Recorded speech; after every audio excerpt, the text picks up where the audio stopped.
level, probably. I say probably because they could still call Hunter and Jimmy in, and they'll likely lie under oath.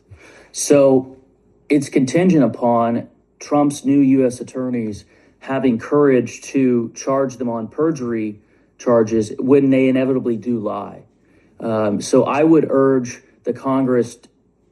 Sarah, she definitely needs to lose her bar license, and she did commit money laundering, but she won't know as much as Jimmy and Hunter. So I would urge the Congress to bring them in. And of course, that immunity ended January 19th.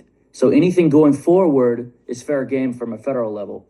But one of the great sad stories about this saga is that the Republican AGs and county DAs didn't look and didn't basically enforce the law. There's no state level immunity for Hunter and Jimmy because of these pardons. And every single crime they committed, whether it's drugs, money laundering, prostitution, they all have a local jurisdiction component. Now, to be frank, a lot of these occurred in blue states, a lot in Connecticut, a lot in New York, a lot in DC, a lot in California. However, Hunter's financial advisor, Edward Pruitt, lives in Fayetteville, Arkansas, where Bill and Hillary used to teach. That jurisdiction, by virtue of Hunter's financial advisor being there, every single one of these wire transfers that Hunter Biden facilitated using Wells Fargo, it has jurisdiction in Arkansas. Now, there are a couple of them that are still within the statute of limitations. Most of them have passed. Of course, we've gone in and looked at what the statute of limitation is for money laundering in Arkansas. For some offenses, depending on the dollar amount, it's 6 years. For most, it's 5 years. So we're getting at the end of that. But I think there was no excuse, and the left figured this out. Now, their cases were ridiculous, and they each had a federal component to them, especially the Stormy Daniels hoax. It's a federal election component. But Hunter and Jimmy Biden's cases are much more clear-cut. They used Arkansas wires, namely their financial advisor in Fayetteville, to facilitate transactions which engaged in money laundering. That is undeniable. And even if before January 19th, somebody heard me say that, and, they doubted it, and they didn't read our 644-page book. I know I sent you guys some copies. They just need to go look at the pardon.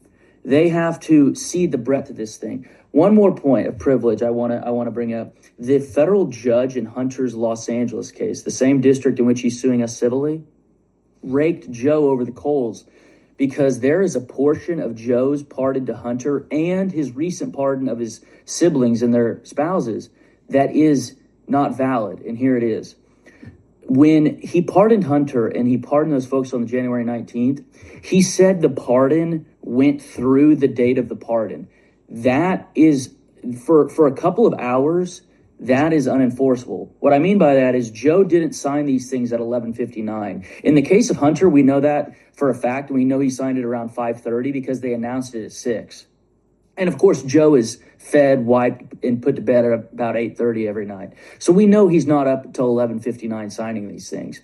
For the amount of hours, and this is technical, but just bear with me.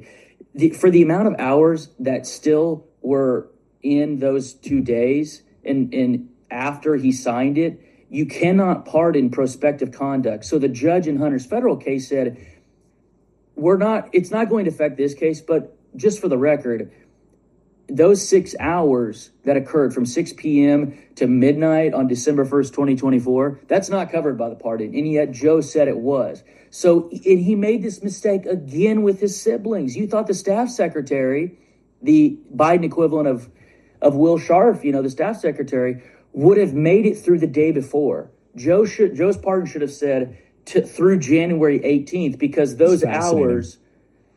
It's just pathetic. That's why I wanted to bring it up, is they made the mistake again, even after a federal judge excoriated them in the case of Hunter. Garrett, everyone check out MarcoPolo501c3.org. Thank you so much, Garrett.